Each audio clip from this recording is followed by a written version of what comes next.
Tahun 1944 hingga awal tahun 1945 adalah masa yang sangat krusial bagi bangsa kita.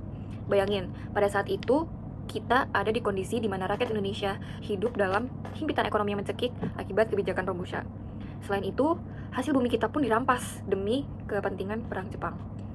Namun, tepat di saat tekanan itu berada di puncaknya, peta kekuatan dunia mulai bergeser. Karena pada saat itu, kekuasaan Jepang di Asia Pasifik perlahan runtuh akibat gempuran pasukan sekutu. Nah, karena terjepit di ujung tanduk, Jepang itu mulai sadar bahwa mereka itu nggak bisa lagi mempertahankan Indonesia hanya dengan kekuatan militer. Mereka butuh bantuan kita. Maka, demi meredam gejolak perlawanan dan mendapatkan simpati, Perdana Menteri Jepang Kuniaki Koiso mengeluarkan janji suci yang isinya adalah sebuah kemerdekaan bagi Indonesia di masa depan. Nah, janji inilah yang akhirnya menjadi pemantik awal perubahan besar di tanah air kita. Sebagai langkah nyata dari janji yang sudah dikemukakan, akhirnya pada tanggal 1 Maret 1945, Letnan Jenderal Komakichi Harada mengumumkan dibentuknya Dokuritsu Jumbicho Sakai, atau yang kita kenal sebagai BPUPKI. Nah, badan ini bukan sekedar formalitas, tapi adalah wadah resmi pertama di mana para pendiri bangsa itu diperbolehkan untuk merancang kemerdekaan mereka sendiri. Akhirnya, pada tanggal 29 April 1945, bertepatan dengan ulang tahun Kaisar Hirohito, badan ini akhirnya dilantik. Di kursi kepemimpinan, sosok Dr. KRT Rajiman Wedio Diningrat dipercaya sebagai ketua, didampingi oleh Bapak RP Suroso, dan juga ada perwakilan dari Jepang, Ichiban Asayosio.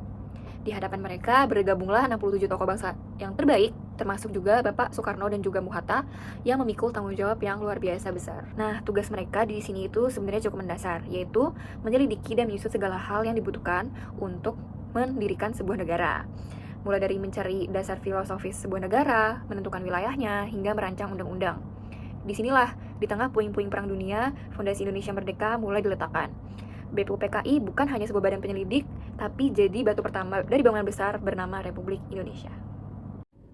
Halo, selamat siang, selamat sore, selamat malam, subuh, apapun, dimanapun kalian berada, kapanpun kalian berada dan kapanpun kalian menonton video ini. Jadi di sini izinkan saya untuk menjelaskan lebih lanjut dari apa yang sudah teman saya ceritakan sebelumnya. Jadi tadi teman saya kan menceritakan soal latar belakang dari terbentuknya BPUPKI. Nah, selayaknya badan dan juga organisasi-organisasi yang ada di dunia ini, itu pasti nggak akan asing sama yang namanya sidang dan juga rapat. Nah, BPUPKI ini tuh punya kayak gitu, teman-teman.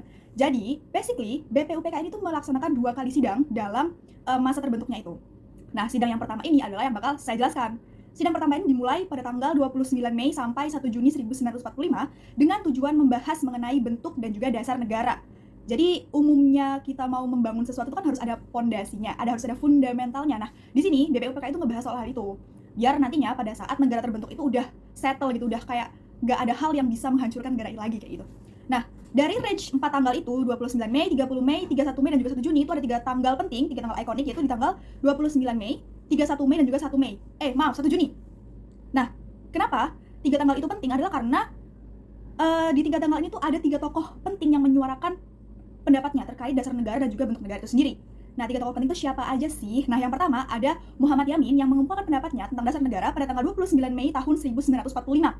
Ada 5 pendapat yang beliau sampaikan. Itu yang pertama ada peri kebangsaan, peri kemanusiaan, peri ketuhanan, peri kerakyatan, dan juga kesejahteraan rakyat, yang mana 5 poin ini itu mirip-mirip nih sama Pancasila yang udah kita kenal sekarang. Jadi kayak itu adalah pendapat pertama yang muncul. Nggak pertama juga sih, sebenarnya banyak pendapat yang bermunculan di tanggal itu sih, cuman yang sangat-sangat diabadikan adalah dari Muhammad Yamin itu sendiri. Nah, terus di tanggal 30 Mei-nya ini, itu bukan nggak ada yang mengemukakan pendapat, tapi lebih ke ngebahas dari pendapatnya si Muhammad Yamin itu sendiri, kayak ngebahas apakah pendapat ini tuh relevan dengan apa yang terjadi dan kondisi eksistensi negara itu seperti apa. Gitu. Nah, terus dilanjutin di tanggal 31 Mei. Nah, ada tuh satu tokoh yang mengemukakan pendapatnya lagi, yaitu Supomo. Nah, apa sih yang disampaikan Supomo pada tanggal ini? Itu yang pertama ada persatuan, atau beliau bilang itu negara yang integralistik atau bersatu. Terus ada juga kekeluargaan, poin kekeluargaan. Terus ada poin keseimbangan lahir dan batin, tuh basically kayak mungkin kayak keagamaan gitu ya, teman-teman. Lalu ada poin musyawarah dan juga poin keadilan rakyat. Nah, Supomo ini juga mengemukakan pendapatnya soal bentuk negara dan menolak konsep negara liberal dan juga negara komunis, dan mengusulkan bahwasanya bentuk negara yang cocok untuk Indonesia adalah suatu negara yang menyatukan seluruh unsur masyarakatnya. Nah, kayak gitu. Jadi kayak dari tanggal 29 sampai tanggal 31 Mei itu suasana forum itu sangat-sangat aktif, teman-teman. Jadi kayak nggak hanya 1-2 orang aja berpendapat, tapi banyak banget yang berpendapat di situ. Kayak gitu. Nah, terus peak-nya atau gongnya ini tuh dari tanggal 1 Juni 1945, yang mana Insinyur Soekarno ini menyampaikan pendapatnya. Nah, beliau itu tuh ada menyampaikan sebuah sebelum beliau mengemukakan pendapat itu ada menyampaikan sebuah seperti pengantar gitu ya. Jadi beliau ini tuh sebenarnya udah concern tentang dasar negara itu sejak tahun 1918. Jadi kayak jauh banget sebelum Indonesia itu mau merdeka, beliau tuh udah concern tentang suatu dasar negara kayak gitu. Nah, beliau ini terinspirasi dari ideologi-ideologi dari negara lain kayak gitu, atau bisa dibilang dari negara Uni Soviet dan juga Cina yang tadi saya baca dari literatur ya. Nah, tapi beliau tuh punya pendapatnya sendiri, yakni Indonesia itu cukup punya 5 asas gitu beliau bilangnya. Nah, yang pertama adalah kebangsaan. Nah, beliau itu bilang bahwasannya Indonesia itu harus berdiri dalam satu bangsa. Karena Indonesia itu kan sebuah negara yang plural banget, yang kayak beraneka ragam banget. Dan dalam part ini Soekarno tuh juga ngebahas soal batas-batas negara Indonesia. Jadi negara Indonesia itu adalah satu daerah besar yang dia tuh diapit sama dua benua, yaitu Asia dan juga Australia, dan juga dua samudra, Samudra Pasifik dan juga Hindia. Jadi kayak beliau itu mungkin itu sebuah harapan ya dari Indonesia ke depannya adalah Indonesia itu dalam satu kebangsaan yang ada di wilayah-wilayah yang udah beliau sebutkan batas-batasnya tadi. Terus yang kedua adalah tentang internasionalisme, yang mana internasionalisme ini tuh core-nya adalah cinta pada perdamaian dunia. Jadi kayak merasa bahwa perdamaian dunia itu adalah suatu hal yang penting untuk diterapkan pada dasar negara ini. Dan gak hanya cinta pada kedamaian satu dunia, tapi juga kecintaan terhadap bangsa-bangsanya sendiri kayak gitu. Terus yang ketiga adalah mufakat. Jadi kayak beliau itu berpendapat bahwasannya setiap kali kita lagi ada rapat, lagi ada forum atau apa segala macam, itu tuh beliau merasa bahwasannya pendapat yang disampaikan oleh semua orang itu harus di-provide dan harus diberi wadah untuk menyuarakan tanpa harus ada kayak iri-irian gitu, iri dengki sama pendapat yang lain. Itu nggak boleh ada kayak gitu, karena di suatu negara yang plural pasti kan banyak banget pendapat, karena beda kepala, beda budaya, beda adat istiadat kayak gitu kan pasti punya banyak pandangan kan. Jadi kayak itu semua harus dimufakatkan, dibahas bersama untuk mencapai kesepakatan yang disetujui secara forum gede, forum bersama kayak gitu. Terus di prinsip yang keempat adalah prinsip keadilan sejahtera, yang mana beliau itu nggak mau kalau kemerdekaan itu cuma punya masyarakat kaya aja, cuma punya masyarakat intelek aja, cuma punya masyarakat yang emang tertentu aja, tapi beliau itu pengen bahwasanya kemerdekaan itu adalah milik semuanya, milik semua golongan, entah itu golongan atas, golongan manapun, itu sama semuanya punya kemerdekaan itu sendiri. Terus yang kelima adalah prinsip ketuhanan, yang mana di Indonesia pada saat itu tuh udah banyak banget agama-agama, dan yang ya mungkin sama kayak sekarang sih, udah banyak agama-agamanya juga sama dari dulu sampai sekarang. Jadi beliau itu merasa bahwasanya Indonesia itu perlu untuk memprovide semua agama dan juga kepercayaan orang-orang. Jadi kayak basically bangsa Indonesia itu adalah sebuah bangsa yang selalu mengamalkan ajaran agama dan juga menyembah kepada Tuhan. Jadi kayak beliau itu mau semua agama itu di-provide tanpa ada yang ketimpangan gitu. Jadi kayak semua setara gitu. Dan harus saling menghormati antar umat beragama. Nah, beliau itu juga bilang bahwasannya dari kelima sila itu bisa diringkas jadi trisila, yang mana ketiganya itu, poin pertama itu adalah sosio-nasionalisme, yang kedua adalah sosioekonomi, dan juga yang ketiga adalah ketuhanan. Nah, dari trisila ini tuh nanti beliau juga bilang bahwasanya itu bisa dirangkum jadi satu dengan nama gotong royong kayak gitu. Nah, pada akhirnya setelah memperdebatkan, setelah mendiskusikan banyak hal dalam rentang waktu 4 harian itu, akhirnya pendapat yang disetujui pada sidang BPUPKI pertama adalah pendapat dari Soekarno terkait dengan dasar negara itu sendiri. Nah, kayak gitu teman-teman. Di sini saya akan menceritakan secara singkat sejarah terbentuknya Panitia 9. Panitia 9 dibentuk pada tanggal 1 Juni tahun 1945 sebagai panitia kecil, yang dimana Panitia 9 itu terbentuk dari adanya hasil sidang pertama BPUPKI yang dilaksanakan pada tanggal 29 Mei sampai dengan 1 Juni 1945. Untuk tugas daripada adanya Panitia 9 ini sendiri yaitu memberikan rumusan Pancasila. Panitia 9 ini diketuai oleh Insinyur Soekarno dan wakilnya yaitu Muhammad Hatta, dengan anggota-anggotanya yaitu Abi Kusno Cokro Sujoso, Abdul Kahar Muzakir, Haji Agus Salim, Ahmad Subarjo, Kiai Haji Abdul Wahid Hashim, dan juga Muhammad Yamin. Kemudian untuk singkatnya daripada Piagam Jakarta beserta dengan kontroversinya. Piagam Jakarta ini sendiri lahir dari kompromi antara 4 orang dari kelompok nasionalis dan 4 orang dari kelompok Islam. Piagam ini berisi 5 poin penting yang menjadi dasar pembukaan Undang-Undang Dasar 1945. Namun, terdapat kontroversi terhadap 7 kata pertama pada Piagam Jakarta yang berbunyi, dengan kewajiban menjalankan syariat Islam bagi pemeluk-pemeluknya. Penghapusan 7 kata ini terjadi setelah proklamasi kemerdekaan pada tanggal 17 Agustus 1945 di sore hari. Alasan daripada penghapusannya yaitu Laksamana Muda Maida menyampaikan keberatan dari tokoh Indonesia Timur karena rumusan tersebut dianggap tidak berlaku bagi pemeluk agama lain dan berpotensi menimbulkan perpecahan. Sebelum sidang PPKI pada tanggal 18 Agustus 1945, Muhammad Hatta berdialog dengan tokoh Islam dan disepakati untuk mengganti 7 kata tersebut menjadi ketuhanan yang Maha Esa. Untuk kesimpulannya yaitu, Panitia 9 berperan dalam memberikan rumusan awal Pancasila yang kemudian berkembang menjadi dasar negara, sedangkan Piagam Jakarta menjadi dokumen penting yang menimbulkan kontroversi dan akhirnya mengalami perubahan demi menjaga persatuan bangsa Indonesia yang pluralistik. Sekian, terima kasih. Pada sidang kedua BPUPKI yang dilaksanakan pada tanggal 10 hingga 16 Juli 1945, pembahasan mulai difokuskan pada penyusunan Undang-Undang Dasar sebagai landasan hukum bagi negara Indonesia yang akan segera merdeka. Dalam sidang ini, para anggota BPUPKI bekerja lebih sistematis dengan membentuk panitia perancang Undang-Undang Dasar yang bertugas menyusun rancangan konstitusi. Panitia ini berperan penting dalam merumuskan struktur dasar negara Indonesia. Hasil dari sidang kedua ini adalah terbentuknya rancangan Undang-Undang Dasar 1945 yang terdiri dari 3 bahasan utama, yakni pembukaan, batang tubuh, dan penjelasan. Pembukaan Undang-Undang Dasar 1945 sendiri berisi nilai-nilai dasar negara yang sebelumnya telah dirumuskan dalam Piagam Jakarta, meskipun dalam perkembangannya mengalami beberapa penyesuaian. Selain itu, sidang ini juga membahas wilayah negara, bentuk negara, serta sistem pemerintahan yang akan digunakan oleh Indonesia setelah merdeka. Hal ini menunjukkan bahwa BPUPKI tidak hanya mempersiapkan kemerdekaan secara simbolis, tetapi juga secara struktural dan konstitusional. Sidang kedua BPUPKI menjadi tahap akhir yang sangat penting dalam proses persiapan kemerdekaan Indonesia, karena melalui sidang ini berhasil dihasilkan rancangan dasar negara dan konstitusi yang matang. Rancangan inilah yang kemudian menjadi acuan utama setelah Indonesia memproklamasikan kemerdekaannya pada 17 Agustus 1945. Dengan demikian, dapat disimpulkan bahwa BPUPKI memiliki peran yang sangat besar dalam meletakkan fondasi awal bagi berdirinya negara Indonesia, baik dari segi dasar negara maupun sistem ketatanegaraan. Tanpa adanya BPUPKI, proses perumusan dasar negara mungkin tidak akan berjalan secepat dan searah seperti yang terjadi pada saat ini. Sekian bagian dari kami. Terima kasih. Perkenalkan, nama saya Diandra Kalista Radiansyah, NRP 5014231125 dari Departemen Teknik Lingkungan. Saya akan menjelaskan sebuah analisis tentang kondisi sosial pada saat masa penjajahan. Specifically, pada masa penjajahan Belanda dan masa penjajahan oleh Jepang di Indonesia. Baik, jadi saya akan menjelaskan tentang analisis itu, kondisi sosial. Jadi perkembangan kondisi sosial masyarakat itu selalu dipengaruhi oleh sangat banyak faktor. Faktor politik, faktor ekonomi, faktor lingkungan, atau faktor-faktor lain. Dan salah satu periode yang memiliki dampak paling besar terhadap perubahan sosial adalah masa penjajahan. Dan dalam konteks sejarah Indonesia, penjajahan itu membawa berbagai dampak positif maupun negatif.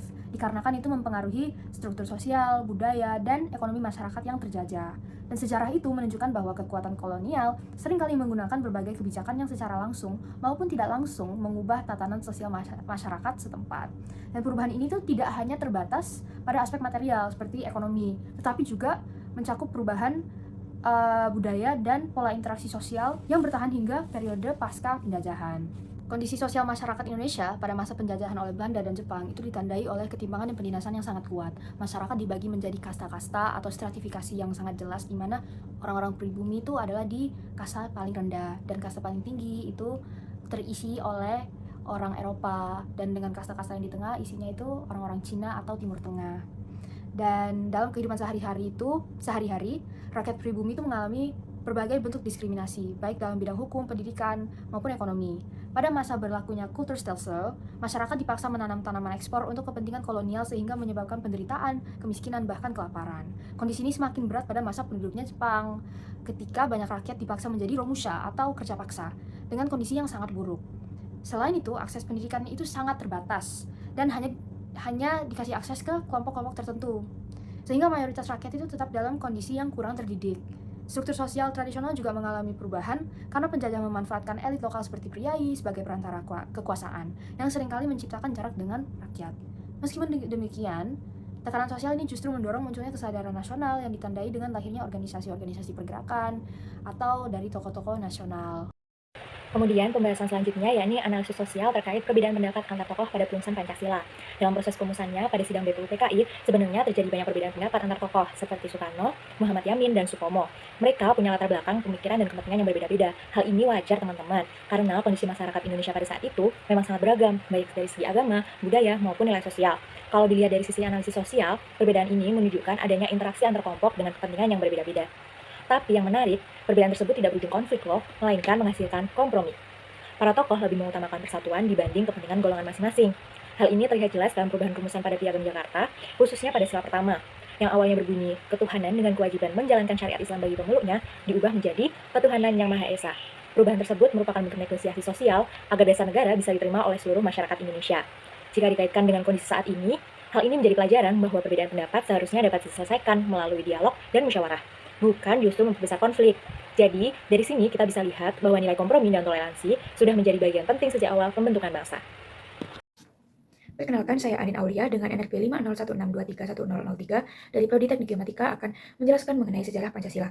Sejarah Pancasila itu sendiri bermula pada tahun 1945 ketika Jepang membentuk Badan Penyelidik Usaha-Usaha Persiapan Kemerdekaan Indonesia atau BPUPKI untuk mempersiapkan kemerdekaan Indonesia. Dalam sidang pertamanya, yaitu tanggal 29 Mei sampai 1 Juni 1945, para tokoh bangsa mulai merumuskan dasar negara yang tepat bagi Indonesia yang sangat beragam. Pada tanggal 1 Juni 1945, seorang tokoh nasional yaitu Insinyur Soekarno menyampaikan gagasan tentang dasar negara yang ia sebut dengan Pancasila. Pancasila ini berasal dari bahasa Sanskerta yaitu Panca yang berarti 5 dan Sila yang berarti prinsip atau dasar. 5 prinsip tersebut mencerminkan nilai-nilai yang mempersatukan seluruh rakyat Indonesia. Setelah itu dibentuklah Panitia 9 yang bertugas untuk menyempurnakan rumusan dasar negara. Pada tanggal 22 Juni 1945, lahirlah Piagam Jakarta yang menjadi cikal bakal perumusan Pancasila. Dalam proses ini, para tokoh bangsa menunjukkan sikap bijaksana dan mengutamakan persatuan di atas kepentingan golongan.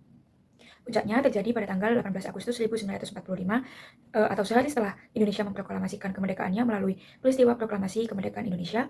Pada hari tersebut, Panitia Persiapan Kemerdekaan Indonesia secara resmi menetapkan Pancasila sebagai dasar negara Indonesia yang sah dan tercantum dalam pembukaan Undang-Undang Dasar 1945, di mana bunyi Pancasila adalah 1. Ketuhanan yang Maha Esa, 2. Kemanusiaan yang adil dan beradab, 3. Persatuan Indonesia, 4. Kerakyatan yang dipimpin oleh hikmat kebijaksanaan dalam permusyawaratan perwakilan, dan 5. Keadilan sosial bagi seluruh rakyat Indonesia.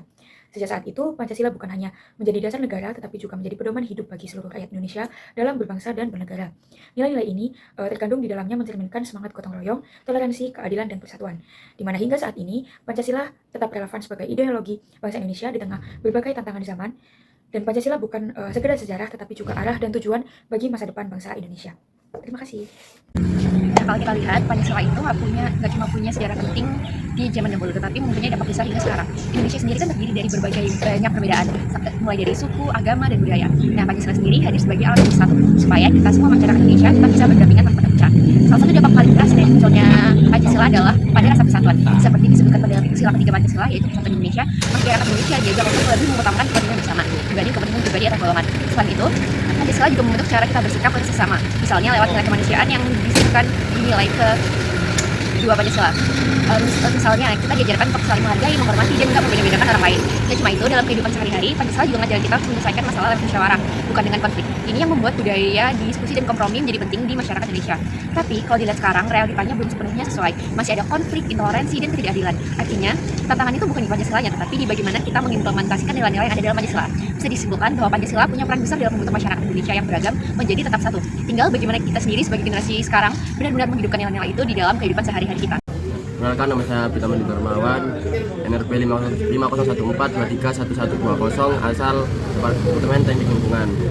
Di sini saya akan membahas dinamika sidang BPUPKI. Dalam sidang BPUPKI terlihat adanya dinamika sosial yang cukup kuat. Para tokoh dari berbagai latar belakang berkumpul dan menyampaikan gagasan mereka tentang dasar negara Indonesia. Perbedaan pendapat menjadi hal yang tak dapat dihindari, tapi diskusi tetap berjalan dengan mengedepankan musyawarah dan saling menghargai. Setiap tokoh berusaha mencari titik temu agar keputusan yang diambil bisa dicerna oleh semua pihak. Dinamika ini menunjukkan bahwa sejak awal proses pembentukan dasar negara Indonesia sudah dilandasi oleh semangat persatuan dan kompromi demi kepentingan Indonesia. Halo teman-teman semua, jadi di sini kami perwakilan dari kelompok 2. Aku di sini Renata Patricia dengan NRP 103 dari Teknik Geomatika. Halo, salam kenal, aku Livia di Teknik Geomatika NRP 03. Nah, jadi di sini kita mau melakukan survei, yaitu berupa wawancara nih. Di sini kami udah ada narasumber. Boleh kenalan dulu sama narasumbernya? Boleh. Oke, aku dulu deh. Oke, halo semua, kenalin aku Karisa Wardani dari Teknik Geomatika juga. Oke, aku Karima Bening dari Teknik Geomatika dan Oke, nah jadi hari ini kita mau tanya-tanya nih seputar tentang Pancasila. Nah, jadi mungkin langsung aja kali ya Mbak ya? Boleh. Nah, jadi aku pengen tahu menurut Mbak di sini Pancasila tuh apa sih dan sejauh mana Mbaknya memahami tentang Pancasila? Ya, yang pastinya sih Pancasila itu kan sebagai dasar dari negaranya kita ya. Jadi dan emang juga kita juga udah diajarin tentang Pancasila itu udah dari SD, dari pelajaran PPKN hingga sampai kuliah ini juga ada pelajaran Pancasila itu sendiri. Jadi menurutku memang lumayan penting dan untuk kita juga perlu memahami gitu sih. Oke. Nah, menurut Mbaknya Pancasila itu apa sih Mbak? sama kayak Ika juga seperti kita tahu Pancasila itu kan dasar dari negara kita. Jadi kayak dianalogikan kayak pohon nih. Jadi Pancasila ini mirip kayak semacam apa dari idenya itu sebuah bijinya. Terus nah yang bikin negara kita bisa tetap berdiri itu kan karena Pancasila juga. Jadi kayak dia itu bisa dianggap kayak akar yang menopang keberadaan dari Indonesia itu sendiri. Itu sih. Tadi kita udah sempat tahu nih pemahaman dari masing-masing narasumber tentang Pancasila dan udah dikasih tahu juga bahwa Pancasila itu udah diajarin dari SD. Nah, kalau kayak gitu gimana kalau kita tes nih Pancasila dari sila ke-1 sampai sila ke-5? Mungkin bisa dari Mbak Kaila dulu. Kira masih hafal nggak ya? Jadi pertama adalah ketuhanan yang maha esa, kedua kemanusiaan yang adil dan beradab, ketiga persatuan Indonesia, keempat kerakyatan yang dipimpin oleh hikmat kebijaksanaan dalam permusyawaratan dan permasalahan, terakhir kelima keadilan sosial bagi seluruh rakyat Indonesia.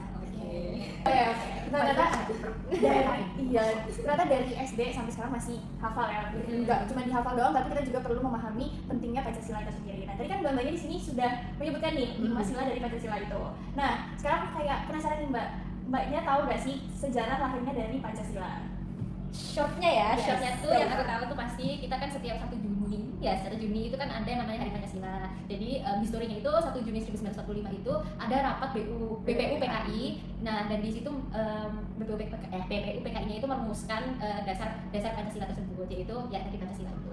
Ya outputnya Pancasila itu. Oke, ngomongin soal sejarahnya tadi juga udah sempat di-mention tentang BPU PKI. Nah, Mbak sekalian nih tahu nggak sih siapa aja tokoh yang berperan dalam perumusan Pancasila selain Bung Karno ya gitu? Oh ya, oke. Oke, ya. Iya, ya udah aku dulu. Oke, jadi yang seingatku 3 itu ada ya, tadi yang pertama Pak Soekarno, lalu juga ada Pak Supomo sama Muhammad Yamin. Fun fact-nya adalah dari ketiga rumusan itu, ketiga itu kayak dikolaborasikan, dikombinasikan gitu. Jadilah Pancasila yang sekarang.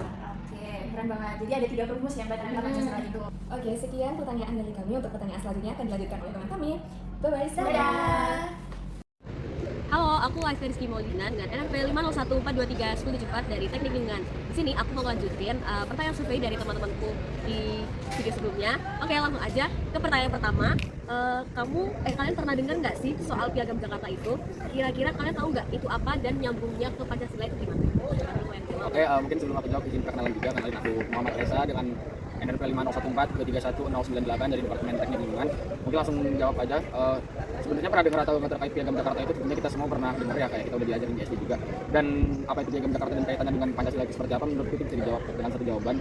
Piagam Jakarta itu bisa dibilang cikal bakal apa yang ada di Pancasila, karena kalau misalnya lihat isi dari Piagam Jakarta atau yang biasa disebut Jakarta Charter itu sama juga ada 5 poin atau 5 sila, dan apa yang berbeda dari Pancasila itu ada di poin pertamanya, yang dimana untuk Piagam Jakarta sendiri itu terkait dengan ketuhanan untuk orang-orang yang beragama Islam, namun di Pancasila diubah menjadi general, jadi untuk ketuhanan yang Maha Esa untuk seluruh umat yang beragama.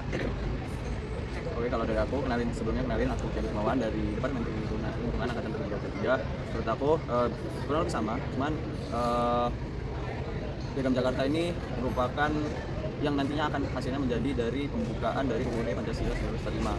Nah, benar yang dikatakan Mas Reza juga, kalau di Pancasila sila pertama itu adalah ketuhanan yang Maha Esa, yang dimana di Piagam Jakarta adalah ketuhanan Maha Esa dengan memeluk syariat Islam bagi masyarakat Indonesia.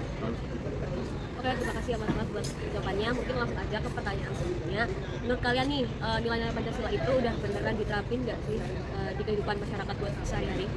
Oke, mungkin aku ingin jawab untuk pertanyaan itu. Sebenarnya udah diterapin apa belumnya itu kan kita bisa melihat dari output yang ada di masyarakat luas ya.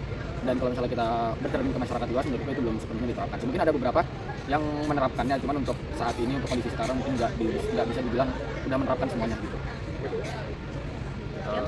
Dari aku sendiri benar yang dikatakan Mas Reza, cuman yang sudah terlihat dan bisa dilihat oleh masyarakat Indonesia ya belum bisa dikatakan belum sebelumnya, tapi yang pertama itu dari segi apakah sudah diimplementasikan. Yang pertama sudah diimplementasikan, kayak contohnya dari gotong royong itu sudah menggambarkan dari warga Indonesia menjalankan Pancasila. Kemudian yang belum sepenuhnya itu adalah bisa dilihat seperti kasus-kasus korupsi, kasus-kasus menyontek dalam keseharian belajar dan menjalani pendidikan itu masih dilakukan. Jadi apakah dikatakan sudah diimplementasikan?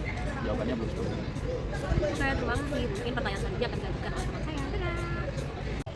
Oke, jadi untuk melanjutkan dari survei wawancara sebelumnya di sini, kenalkan dengan aku Hilda Serapi Tambunan dengan NRP 501423167 dari Departemen Teknik Lingkungan. Di sini aku ingin melanjutkan pertanyaan nomor 7, yaitu menurut teman-teman kalian, Pancasila itu masih relevan nggak buat generasi kita yang sekarang? Mungkin bisa dimulai dari Mas Kiam. Kalau dari aku sendiri, menurut aku masih relevan karena sifat dari Pancasila itu adalah fleksibel atau adaptif. Jadi yang dimaksud fleksibel atau adaptif itu untuk pengertiannya itu bisa diartikan berbeda oleh setiap generasi, tapi tanpa mengubah sifat dasar dari Pancasila itu sendiri. Jadi apakah masih relevan untuk diterapkan di Indonesia? Tapi melihat dengan kondisi yang sekarang itu banyak kasus-kasus yang bisa dibilang masih menyimpang dari apakah implementasi dari Pancasila itu sudah sesuai atau belum di. Oke, mungkin aku nambahin juga. Sebenarnya untuk relevansi dari Pancasila itu juga bakal selalu relevan untuk kedepannya dan nggak mungkin tidak relevan kalau menurut saya, karena apa yang ada di Pancasila itu merupakan dasar-dasar bagi masyarakat Indonesia dalam setidaknya memperlakukan diri sendiri maupun terhadap orang lain. Jadi apa yang dimuat di Pancasila itu juga merupakan dasar-dasar dari manusia dalam sosial ataupun menjalankan kehidupan di negara Indonesia, dan itu sebenarnya bakal selalu relevan karena apa yang ditanamkan itu merupakan nilai-nilai dasar. Oke, baik, terima kasih. Nah, selanjutnya ada pertanyaan terakhir, yaitu apa sih pesan yang pengen teman-teman sampaikan buat orang lain yang ngerasa Pancasila itu cuma buat hafalan aja? Nah, kali ini dijawab oleh Mas Reza duluan. Oke, terkait pernyataan tadi untuk Pancasila itu bukan sekedar hafalan, sebenarnya saya setuju, cuman apa yang seharusnya dilakukan untuk kita, untuk khususnya yang sudah berumur 20 tahun ke atas, sebenarnya Pancasila itu bukan lagi di masa dalam waktunya untuk menghafal Pancasila. Namun untuk umur saat ini merupakan saat kita untuk menerapkan apa isi dari Pancasila tersebut, terkait bagaimana mengimplementasikannya, terhadap bagaimana cara kita, mungkin kita hafal Pancasila, tapi sebelum menghafal kita seharusnya sudah melakukan atau mengimplementasikan apa yang ada di Pancasila itu. Oke, kalau dari aku sendiri mungkin bukan pesan-pesan yang akan aku berikan, tapi aku akan memberikan pertanyaan kembali untuk teman-teman. Jadi melihat apakah Pancasila ini digunakan sebagai hafalan saja, itu mungkin akan mempertanyakan kembali, melihat dari sila kelima kita, yaitu keadilan sosial bagi seluruh rakyat Indonesia. Apakah kalian tergerak ketika melihat teman-teman kalian memiliki ekonomi yang mungkin lebih tidak menentukan daripada kalian? Terus melihat dari sila keempat juga, mungkin mempertanyakan apakah kalian sudah memilih pemimpin-pemimpin yang baik, bukan karena iming-iming mereka atau pemimpin yang cerdas.